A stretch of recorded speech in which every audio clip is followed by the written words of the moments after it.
Ephesians 6:12.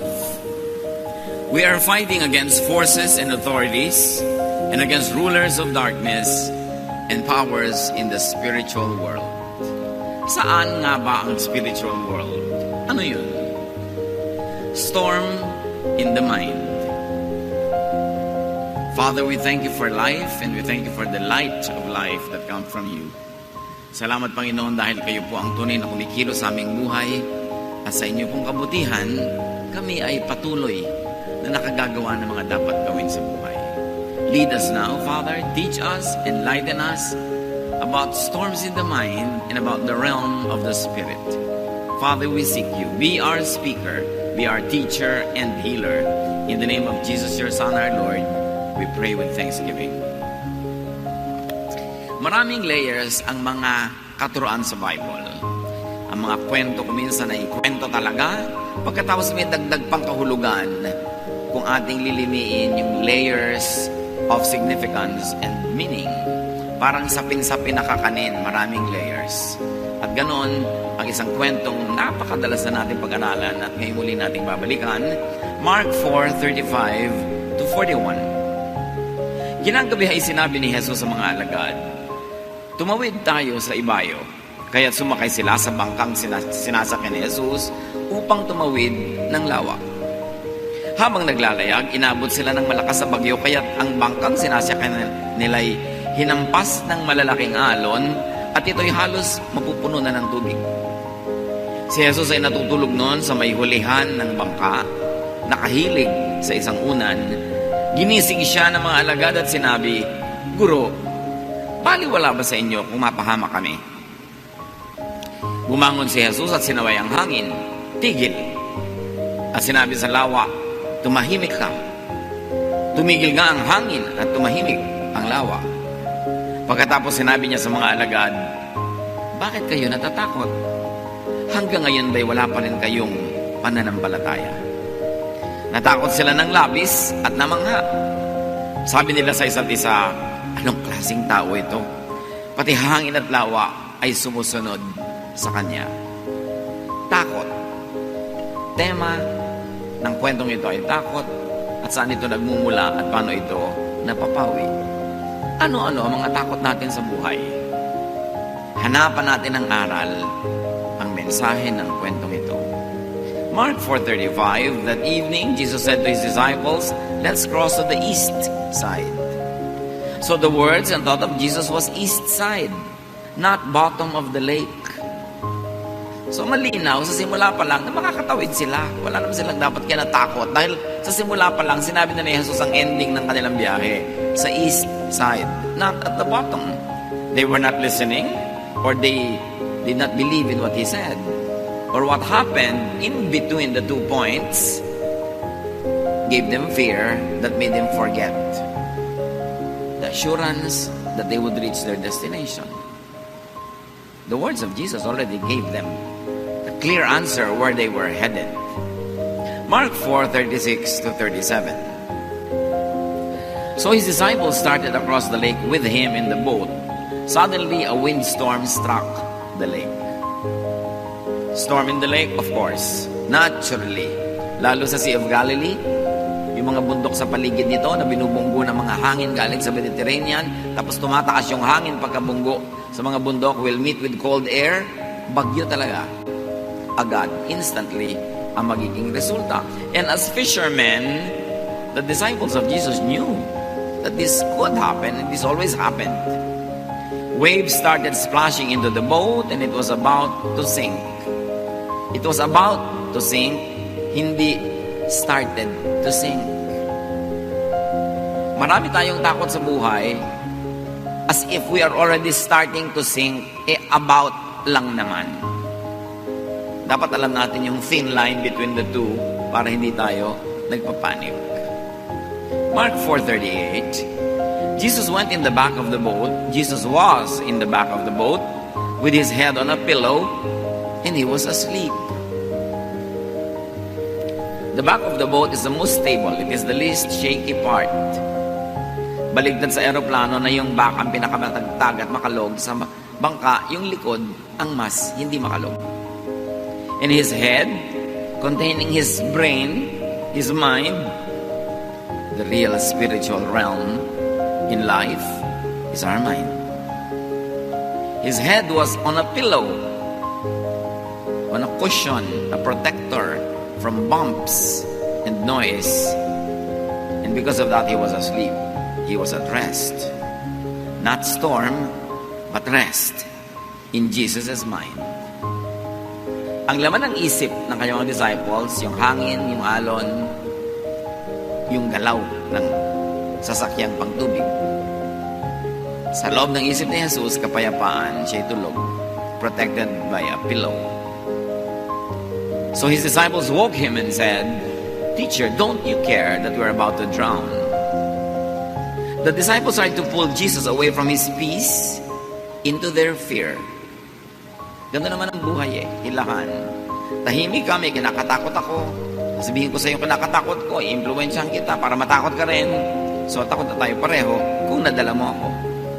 At yun ang ginagawa ng mga disciples at this point. Mula sa kapayapaan ng isip ni Jesus, dinadala nila yung isip sa kaguluhan ng isip nila. They wanted to colonize Jesus' mind with their fear. Will they succeed? Will they not? And we should be aware that others do that to you. Yung you are trying to have a quiet life, tapos dadali ka nila sa gulo. Tahimik na tahimik ang loob mo, dadala ka nila ng intriga, dadala ka nila ng bad news, dadala ka nila ng mga fears, magpapadala ka nga ba? Or you will be aware that this person is trying to transfer his or her feelings, emotions, and fears into my own brain. Will I allow it? In fact, not only others do that, you could do that to yourself. Nananahimik ka, ikaw din ang magbibigay ng mga suggestions sa isip mo ng mga bagay na nakakatakot, mga nakakaduda, nakakapagpagulo ng isip, nakakapagpaselos, nakakapagpainggit. So ikaw din kuminsan ang nagtatanggal ng kapayapaan sa loob ng isip mo at lalagyan naman ng mga kaguluhan na nanggaling din sa iyo. This story is so beautiful because it could be appreciated from many layers. Mark 4:39. Jesus got up and ordered the wind and the waves to be quiet. The wind stopped and everything was calm. So as we see, Jesus did not let the thought or fear of the disciples dominate his mind. Hindi siya nagpadala. You can. And in fact, you should do the same most of the time. May mga cases naman na dapat talaga tayong maapektuhan, dapat din tayong mag-share nung iniisip nung nag-share sa atin kasi valid. Pero maraming mga fears are born of being just contaminated by a fearful mind of another person. Dapat tayo merong paninindigan, buo ang ating loob na hindi tayo agad-agad na nadadala, nagagalit nila, natatakot, o kaya ay naloloko. Malinaw dapat sa atin, ano ang ginagawa ng isip niya sa isip ko? Ini-influence ba niya? Negative ba? Positive ba? Dapat tayong aware. Mark 4:40, Jesus asked his disciples, "Why were you afraid? Don't you have any faith?" Faith is thought. So Jesus is saying fear is lack or absence of faith. Or fear is absence of faithful thought. Fear is really thought. At yung thought na itatanim, nabubunot sa ating isip, napapapasok, napapalabas, naiimbita, napapalayas, kung iisipin natin.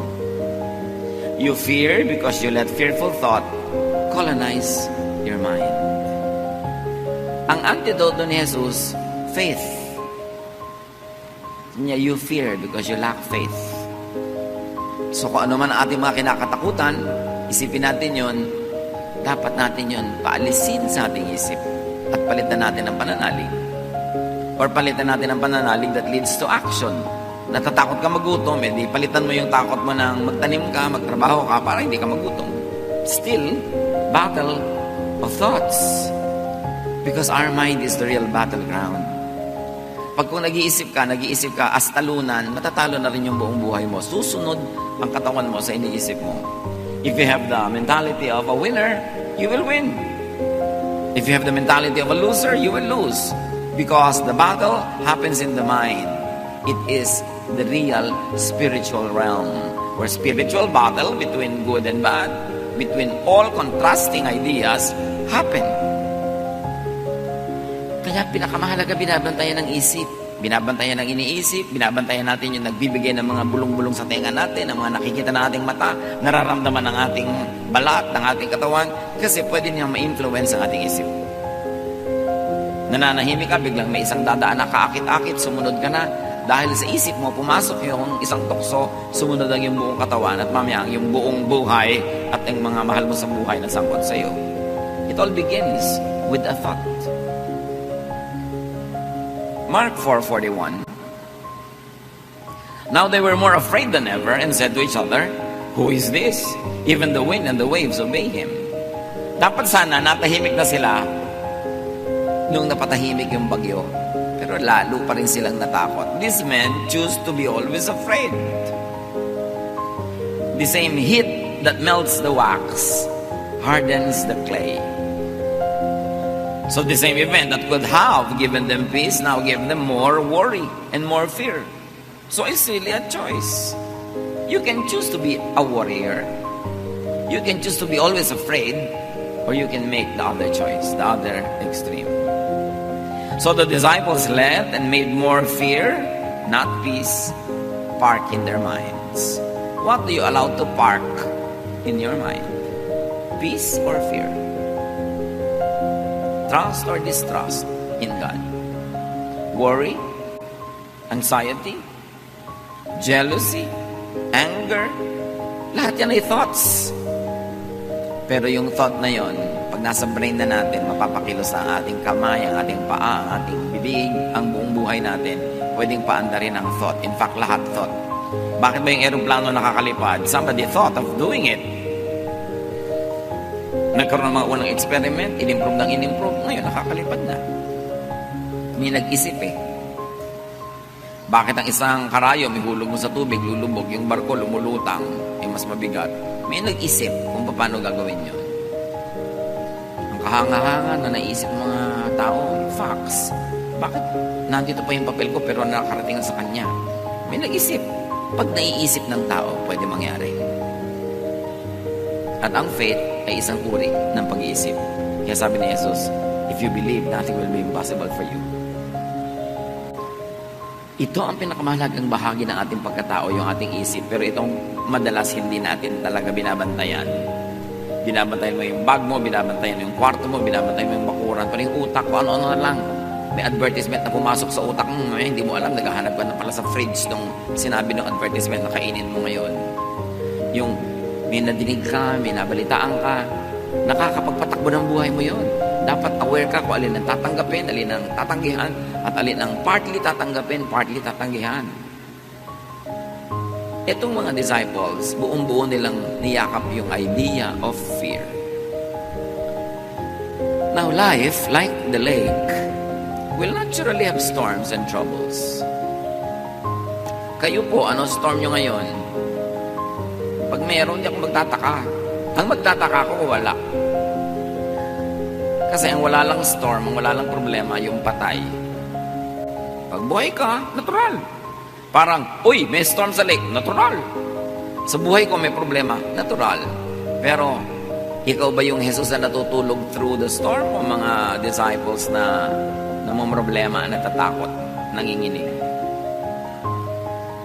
Position yourself at the back of the boat where Jesus is, where there is least shake.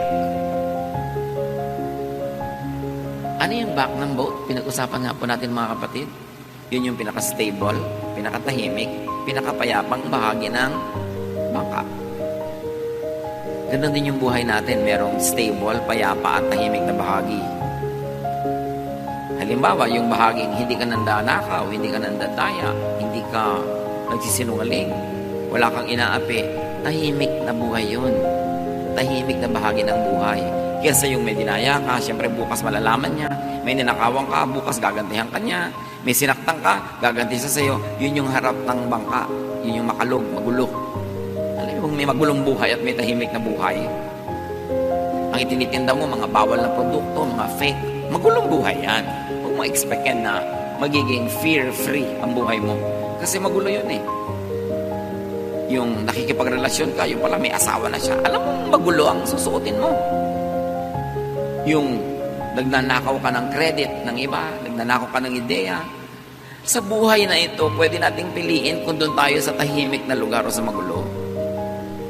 May mga tao, chismisan at chismisan, doon ka pa makikiumpok. Alam mong gulo yung lugar na yon.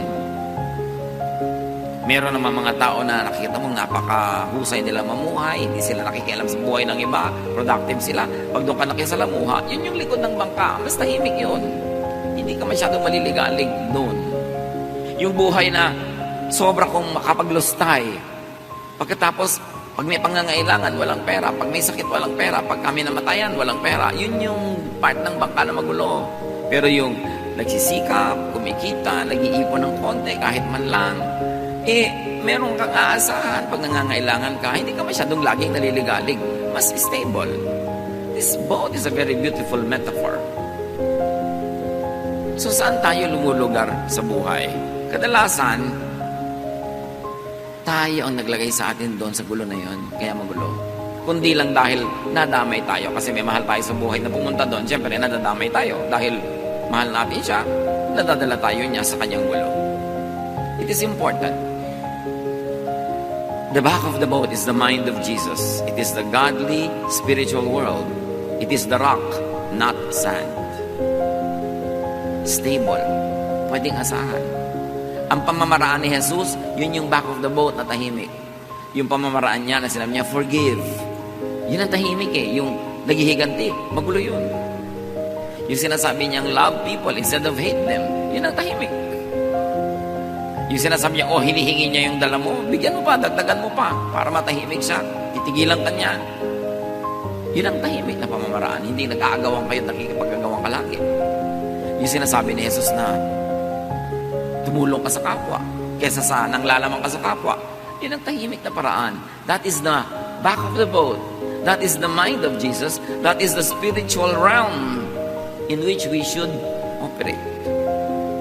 And in life, we should benefit from and use all possible helpful positions. Like the back of the boat. Like, have pillows. Get help. Ano ba mga pillows ng buhay natin?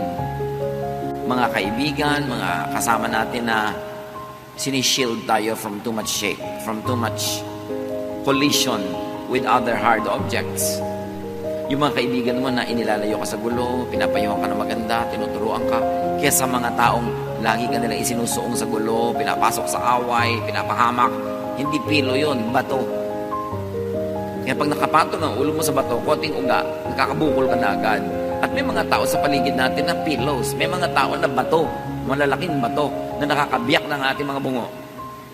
So again, pipili ka. Saan ka sa sandal? Kanino ka sasama? It's a choice. Help and get helped. And then prepare for times of need. Yun yung back of the boat.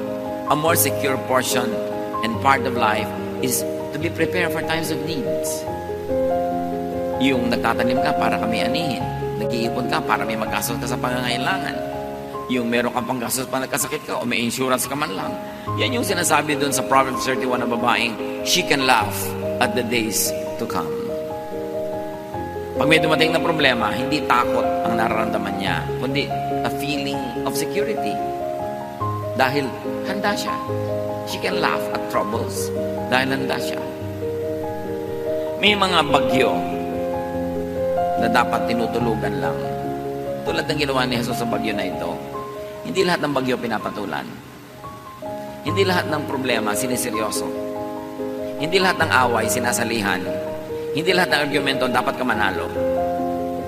Para kang malaking eroplano, hindi ka humihintod bumababa sa bawat maliit na airport.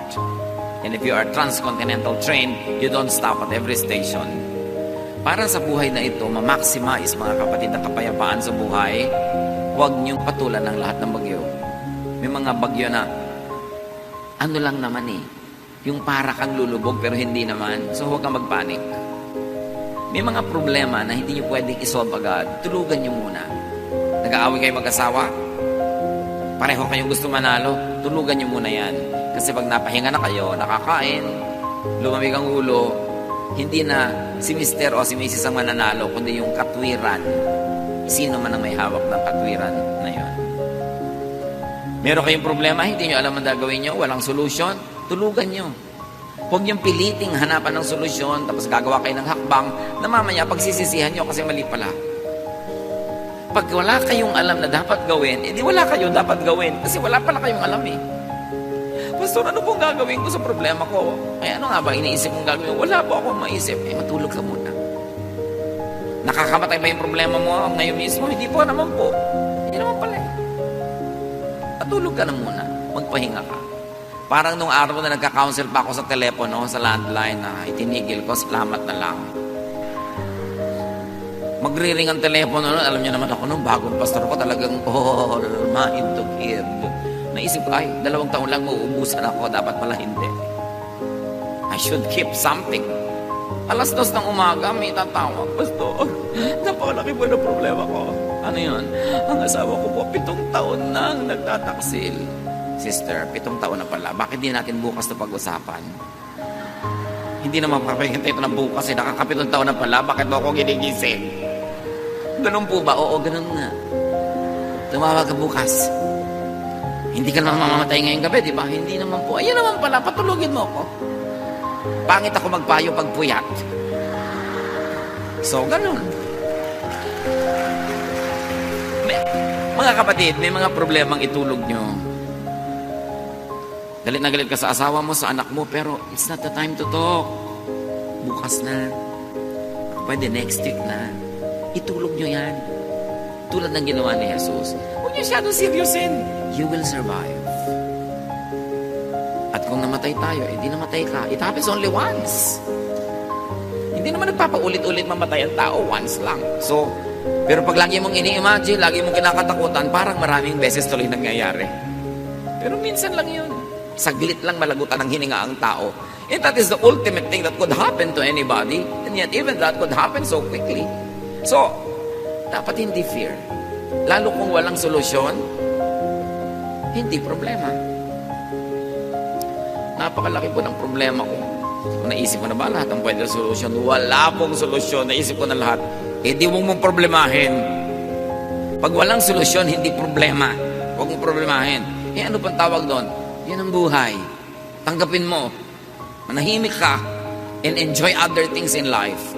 There are things you just have to embrace because you cannot get rid of them. Kasi ang definition ng problema, may solusyon na katapat. Parang anumang imbornal, may langit pa rin katapat yan. Ngayon, kung wala siyang katapat, wala siya. Huwag niyong problemahin ang walang solusyon. Tanggapin niyo na lang.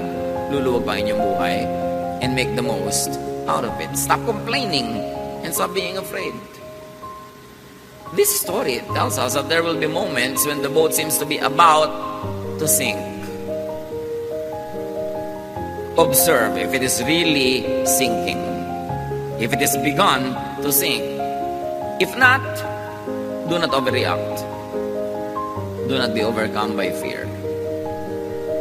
Sabi nga ng Desiderata, most fears are born of imaginings. At maraming guni-guni na nalilikha ang puyat, pagod at gutom. Kaya dapat nga itulog ipahinga. Huwag magpapasya pag takot na takot, galit na galit, o very, very emotional. Kasi pag naiba yung emotion, maaaring pagsisihan nyo ang inyong pasya. Iba ang lungkot pag nagising ka ng 2:00 ng umaga. Lalo't ikaw lang ang gising. Pero iba naman yung kung nagising ka ng 6, 7, iba na uli yun. Panapanahon lang yan. You know what is important? Is to survive the moment. Merong kakabreak lang, iniwan ng papa. Parang mamamatay na. Ako iha, mag-survive ka lang ng 1 day. Maiiba na yan. 2 days, 3 weeks, at most 5 years. Gagraduate ka rin dyan sa pait na yan. Walang sakit na hindi nagagraduatean. Just survive. Huwag ka lang mamatay. At huwag ka magpakamatay. Gusto ko na pong mamatay. Akala mo lang yan. Pero 3 years from now, sabi mo, ay, buti na lang, hindi ako namatay. You know, like yung pag-ibig na pag nawala, akala mo nawala na ang buong buhay. Love, romantic love is just a habit. It is a learned behavior. And whatever is learned can be unlearned. Natutunan mong mahalin, matututunan mo ring limutin. Hindi na po ako mabubuhay talaga nang wala siya. Ilang taon ka na ba nung na-meet mo? 21 po. Ba't nabuhay ka ng 21 bago mo siya na-meet? Ibig sabihin, mabubuhay ka rin pagkatapos mawala siya sa buhay mo. Akala mo lang yun, guni-guni mo lang yan. Bakit? Because you think that you're about to sink. You think that you are sinking. No, the boat where Peter and everyone else was not sinking. It just seemed that it would sink. Kaya parang wala ka ng pag-asa. Para lang yun. Basta buhay may pag-asa. Akala mo lang yun. Nalulunod ng luha ang mata. Nahihilam, nabubulag ng luha ang mata. Kaya huwag masyadong magdrama. Tibayan ng loob. Lalampas din yan. Pag sobrang hirap, sabihin mo, this too will pass with the help of God. Lahat halos ng nakikita mo, naglalakad, nakaupo, kasalamuha mo, dumaan na yan sa isang mabigat o marami mabigat na problema. Survivors din yan. Para ka mabuhay ng 20 years, marami ka nang na-survive. 30 lalo na, 40, 50, ang dami-dami nun. And yet, people are still alive. There's no reason why you should give up. At yun na nga lang kung talagang sobrang hirap, hindi mo masolve, tanggapin mo na lang. Kaya mo pa rin naman. Kahit pasan mo daigdig, nakakalakad ka pa rin, di pasanin mo. Ang lungkot-lungkot ko po, di malungkot ka. Hindi ka naman laging kailangang masaya eh. Napapaiyak po ako. Umiyak ka ng umiyak. Matutuyo din ang luha mo. Ang lungkot-lungkot ko po, naku, makakatulugan mo rin yung lungkot na yan. Hindi po ako makatulog. Akala mo lang yun. Mamayang alas 3 ng umaga, makakatulog ka rin. So, agahan mo na. Hindi po talaga eh. Hindi bale, mamayang 7, tsaka ka magsisimula matulog. Maghapon, tulog ka rin. Siyempre, matutulog ka. Alam nga namang hindi. So, scheduling lang.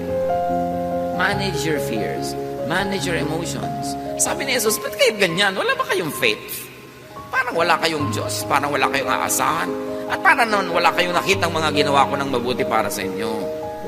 Pagkasama si Jesus, sabi niya, I can smile up the storm. Alam niyo yung kata na yan? Yung kasama mo si Jesus sa boat, you can smile at the storm. Hindi dahil nakakatawa yon, kundi dahil nakakapagpalakas ang loob ang presensya ng Panginoon. 1 Peter 5:7, ipagkatiwala niyo sa Kanya ang inyong mga alalahanin.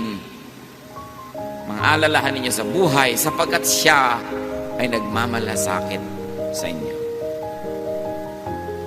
Alam niya ang pinagdaraanan nating lahat. So look at Jesus. If He is sleeping, you be at rest. If He is not concerned, don't be. Kaya mahalaga na alam natin ang isip ni Jesus. Alam natin kung anong mahalaga sa Kanya, alin ang hindi. Para huwag na natin pahalagahan yung hindi naman pala mahalaga sa Kanya.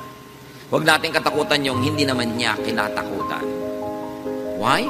Because Jesus is in us. Yun ang lagi nating nalilimot, na Jesus is in us. The Spirit of the Lord is in us. So meron tayong kasama, hindi tayo kahit kailan nag-iisa. At hindi tayo mahina because the Spirit is in us. Pag tinignan niyo si Jesus, hindi siya natatakot, huwag kayong matakot. Parang sa aeroplano. Yumayagyag yung aeroplano, kumakalog-kalog, pero nakita niyo yung stewardess, patuloy pa yung nag-aayos sa mga plato-plato, hindi siya natatakot. O, tingnan niyo siya. Sa inyo, kung nakakatakot ito, uupo na yan, magsi-seatbelt na. So, I should not be concerned. Ikaw, takot na takot, siya hindi. Magkaiba lang yung isip niyo, pero magkaiba ang inyong blood pressure, magkaiba ang sitwasyon ng katawan niyo, kasi magkaiba ang iniisip niyo. Don't be too concerned about many things. Know what the basics are, and if the basics are there, be happy with all the other things, whether they are there or not. Sabi ng Panginoon kay Martha sa Luke 10:41, Martha, you are worried and upset about many things, but few things are needed. Or indeed, only one is needed. The storm outside cannot enter if the mind is filled with faith. Nakakapasok ang takot kasi may space na dapat sana ang laman nun, faith. The law of impenetrability says only one thing occupies one place at one time. So kung puno ka ng faith, walang space yung fear. Inversely proportionate yan. The more faith, the less fear. The more fear means less faith. So fill your mind with Jesusness, with the thoughts, teachings, assurances of Jesus. And do not leave room for the devil, which in this case means negative thought or fear. Hindi laging may dalang malaking tinidor yung devil at hindi laging siyang mayroong buntot at mga sungay. Negative thought could be the devil. Hebrews 12:2, we must keep our eyes on Jesus, who leads us and makes our faith complete. In Ephesians 4:26-27, do not give the devil a foothold. Huwag ninyong bigyan ng pagkakataon ang diablo. Huwag niyong bigyan ng pagkakataon kayo, bigyan ng takot, bigyan ng galit, bigyan ng inggit, bigyan ng selos. Don't give the thought a chance. Reject it. You can say no. Sabi sa Bible, resist the devil and he will flee from you. Just say no. I don't like this thought. Get away from me. Don't entertain. And like we saw in the story, change the weather in the lake with your faith. You can change the weather in the lake with faith. Luke 10:17, when the 72 followers returned, they were excited and said, Lord, even the demons obeyed when we spoke in your name. Pati mga diablong kinakatakutan nila, nauutusan nila sa pangalan ni Jesus. Sa pananalig, walang imposible. At hindi laging salita lang, in the name of Jesus, in the name of Jesus. No. Yung storm sa lake mo is poverty. Hindi mo sasabihin, in the name of Jesus, lumayas ka poverty. No. Follow the teachings of Jesus. Plant. So you will harvest. And that is faith at work. Gusto mo tumahimik ang buhay mo, sundan mo si Jesus. Forgive. Make peace with people. And then your lake will be quiet. Metaphor yan eh. Sagisag, simbolo. Dapat basahin ang mas malalalim na kahulugan. Apply the Jesus way and you can quiet the storm around you. And these are emotional storms, mental storms, interrelationship storms. Pag sinunod mo si Jesus dahil nananalig ka sa Kanya, you can have the power of Jesus to quiet the storm. Or change the weather in your mind with your faith. So you can change the weather outside, or you can change the weather inside your brain with your faith. Na talagang may bagyo pero hindi ka pa rin natatakot, nagtitiwala ka.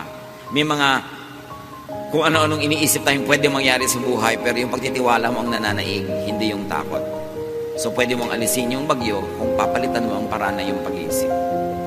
May bagyo sa labas ng isip, physical, at may bagyong nasa isip. Mas madaling makontrol, basta alam mong magdisiplina ng iyong isip. Romans 12:2, be changed by the renewing of your mind. Ang pagbabago is sa pagbabago ng isip. So kayo ba matatakotin? Ano sa mga thought habits nyo ang nagbibigay ng ganyan? Tayo ba ay nervyoso? Tayo ba ay inggitero? Puro pag-iisip yan. Kailangan makontrol yung inyong isip para hindi kayo dalhin sa bagyo. Observe from Jesus and the disciples that peace and trouble are both in the mind. Romans 8:6, the mind governed by the flesh is death, but the mind governed by the Spirit is life and peace. So let the Spirit govern your mind. Watch your mind, watch your thoughts. Binabantayan yan kasi dadalhin yan tayo kung saan. Dadalhin niya tayo sa harap ng bangka o sa likod. Dadalhin niya tayo sa bagyo o sa tahimik at payapang panahon. Teach, train, and discipline your mind to have faith in God and not fear. 2 Timothy 1:7, sapagkat ang Espiritong ibinibigay sa atin ng Diyos ay hindi Espiritu ng kahinaan ng loob, kundi Espiritu ng kapangyarihan. Nasa Panginoon ka, you must have the spirit of a victor, a winner, a champion. Hindi yung para kang lagi na lang kailangan ligtas, kailangan tulungan, kailangan kaawaan, kahabagan. That's the spirit of a loser. At hindi yan bagay sa mga anak ng Diyos. Teach, train, and discipline your mind to think like the mind of Jesus. Pag ginawa ng masama, nagpapatawad. Pagka tinatakot, hindi natatakot. Laging nagbibigay ng kabutihan. Kasi kung anong itinatanim mo, yun ang aanihin mo.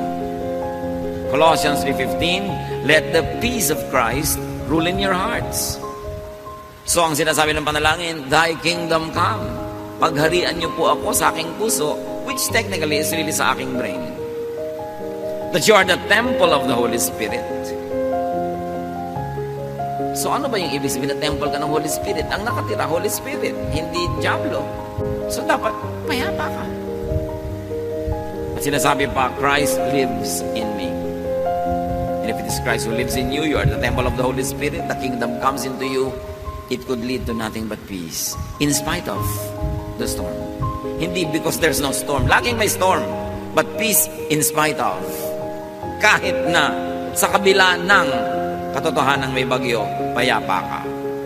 Kabila ng katotohanan na pinagtaksilan ka ng isang taong pinagtitiwalaan mo, nasasaktan ka sa pangibabaw, pero sa kaloob-looban, may kapayapaan ka nagmumula sa Diyos. Namatayan ka ng mahal sa buhay, masakit, mahapdi, namimiss mo, pero meron ka pa rin kaloob-looban mo na matibay na Diyos ang nagpapatibay. Nalugi ka sa negosyo, nasaktan ka siyempre, pero hindi ka nawawala ng pag-asang babangon ka muli. Nabigo ka sa mga gusto mong gawin, pero hindi ka bumibigay dahil alam mong meron pa ng pagkakataon. It is important for you to command, control, and change the weather inside your mind.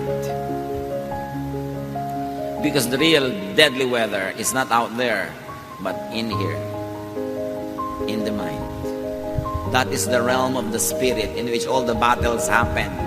Battles of choices between good and evil, between right and wrong, between light and darkness. It all happens not out there, not down here, but in here. This is the realm of the spirit. Kaya binabantayan ng isip. Mark 9:23, if you can, Jesus said, everything is possible for one who believes. Pag naniniwala ka at paniniwala ay isip, lahat susunod sa iniisip mo. Lahat mangyayari. Tulad ng bulwagan na ito, ginawa in 77 days. Kasi may nag-isip na gagawin at pwede. Nagawa. Pero kung ang gumagawa sa building mo, isang naku, mahirap po yan. Matagal niyang gawin. 20 years na, hindi pa yung tapos. Naku, ang hirap po mag-aral. Ay, kaya pala, 15 taon ka lang sa grade 1. Pero meron naman, kaya ko po yan. Ako talagang grade 1 pa lang, nagiging grade 7 na. Nasa pag-iisip. Belief and thought can make things happen. Lahat ng nag-achieve ng great things, inisip niya yon. Great Wall of China, bakit nagawa yon? May nag-isip, pwede yan. Mahirap po yan. Alam mo, mahirap sa buhay yung lagi mo kasama, mahirap po yan. Umalis ka nga sa harapan ko. Nakakawala ka ng inspirasyon kausap, lagi mahirap po yan. Mahirap talaga buhay. At kung hindi ka willing mahirapan, wala ka ma-achieve. Ano gusto mo lang? Laging madali. Naku, mahirap pong gawin niya. Pag gano'n lagi ang kausap mo, yun yung mga bato na unan. Lagi ka na uumpog. Rice terraces ng Banawe, ng buong Ifugao. Bundok-bundok na yun, pagtataniman mo ng palay. Paano mo yan didiligan? Ginawa nila, inisip nila, naniwala sila magagawa. Yung mga hindi natin nagagawa, malamang hindi lang tayo naniwalang magagawa. At pag hindi ka na naniwala, therefore hindi mo nagagawin. O ginagawa mo man, hindi ka ma-inspirado. So baliwala yung input na ginagawa mo, hindi rin talaga mag-a-achieve. You've got to believe. Lahat ng babasahin yung mga kwento ng mga taong may mga dakilang nagawa, naniwala silang pwedeng gawin. At ginawa nila. Teach your mind not to be a victim of the weather. Na lagi na lang para kang talo ng weather. Hindi po ako nakapunta kasi po umuulan. Last week yun. Ba't kahapon? Kasi po ang init. Kahit naman umulan o uminit, di ka pupunta kasi ang utak mo ayaw pumunta. Every willing heart will find a reason to do it, and every unwilling heart will find an excuse not to do it. It's in the mind. So make Jesus through your faith Lord over your weather. Walang imposible. Bihirang-bihira, konting-konti lang yun. Baka hindi mo nga ma-encounter sa short lifetime yung tunay na imposible. Lahat posible. Jesus transferred the thought of peace on his mind to the outside world, to the lake, to the wind, to the storm. Such is the peace inside the heart of Jesus that when he commanded it over the weather obeyed. Greater is he that is in you than he that is in the world. At hindi lang spiritual ang ibig sabihin nun, marami pa. Yung talent na binigay sa'yo, greater than the exams that you will encounter. Yung lakas ng katawan na binigay sa'yo, greater than all the feats and all the challenges that you are facing. Greater is he that is in you. Dapat mong huwag kakalimutan.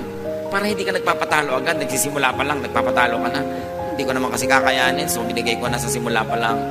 That is the spirit of a loser. Jesus did so many things. You can and should do the same. Why? Because you were made in God's image. Jesus is the firstborn of the family of God. Ibig sabihin panganay, may mga kasunod at tayo yon, mga anak ng Diyos. Ang ibinigay kay Jesus ay ibinibigay din sa atin. Hindi lahat, pero marami. John 14:12, I tell you for certain that if you have faith in me, sabi ni Jesus, you will do the same things that I am doing. You will do even greater things. Gano'n na natin na-realize sa buhay natin yon, na nahigitan mo pa yung ginagawa niya. So sabi niya, you can do greater things. Iyon na lang pumantay tayo, ang laking achievement na, o sumunod man lang ng malapit-lapit, hindi sobrang layo. We have barely scratched the surface of our potential as children of God. We have barely understood the power of the Spirit that is in us. That same power that raised Jesus from the dead. The same power that made Jesus walk on water. The same power that made Jesus call the dead to rise. Nakadinig ang mga bingi, nakakita ang mga bulag, nakabangon ang mga lumpo. Sabi ni Jesus, you can do these things if you have faith. Kaya nga sabi na, wow, Lord, yung mga demonyo kinakatakutan namin noon, iniiwasan namin yung mga poses. Pagbanggit namin ang pangalan nyo, naglalayasan, sabi gano'n, yun lang, natuwa na kayo, marami pang iba. Marami pang iba. Huwag kayong makontento sa level ng spirituality nyo na yun, na ang tagal-tagal na para na kayo na-impact na lang dyan. Kailangan mag-improve to the point that you can calm the weather. Either the weather out there or the weather in here. Being a Jesus believer and follower is being like Jesus. Seryosohin natin ang ibig sabihin na tayo ay naniniwala kay Jesus. Hindi lang sa bibig, hindi lang sa isip, sa gawa. Do what Jesus did, would do, and could do. In other words, sa mga anak ng Diyos, ang mga tunay na tumanggap kay Jesus, hindi laging nakaasa or dependent. Hindi laging feeling powerless. You have a can-do attitude. You have a winner's attitude. Because greater is He that is in you than he that's in the world. Iniwan ka lang ng nobyo mo, papakamatay ka na.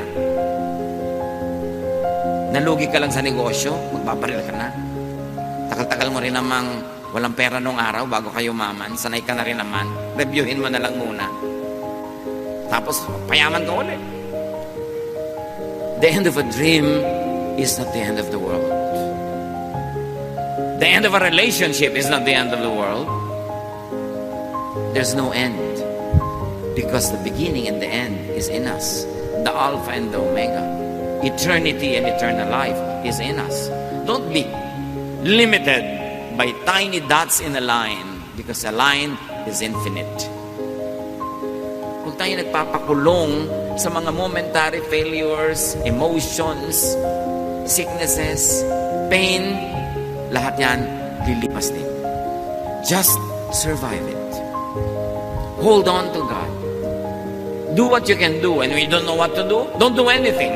Be still and know that I am God. Sabi ng Panginoon. And as we already know, it is mind over matter. So spirit over the body. The spiritual world over the physical world. Mark 11:24. Everything you ask for in prayer will be yours if only you have faith. So kahit kapraso yung faith mo, kahit hindi ka mag-pray, kikilos na yon. Kaya pray ka ng pray, wala ka namang faith, wala rin mangyayari. Have the mind and thought of Jesus through mental focus, practice, and discipline. That's why meditation is important. It is the most underdeveloped aspect of our spirituality. Meditation changes the mind. Meditation drives the mind and the thought that is produced in the mind. Meditation is our way to connecting to the power of God. Pero gano'ng karami sa atin nag-meditate, nag-iisip, nananahimik before the Lord. No wonder, sobrang konti yung power. Laging i-describe ang Panginoon and wake up in the morning, so early in the morning, He would go to a quiet place and be alone with God. He would go up a mountain and pray by Himself into the night and be alone with God. Our aloneness with God could be the greatest secret to spiritual power. Yan ang dapat nating i-develop. Our meditation life. Meditative, complete. That you always contemplate. That you have a contemplative lifestyle. Na bago ka magde-decide, nananahimik ka muna. Kahit hindi ka magdasal at magsalita, nananahimik ka lang at madidinig mo ang tinig ng Diyos. Sobrang nang nawala sa buhay natin yung pananahimik.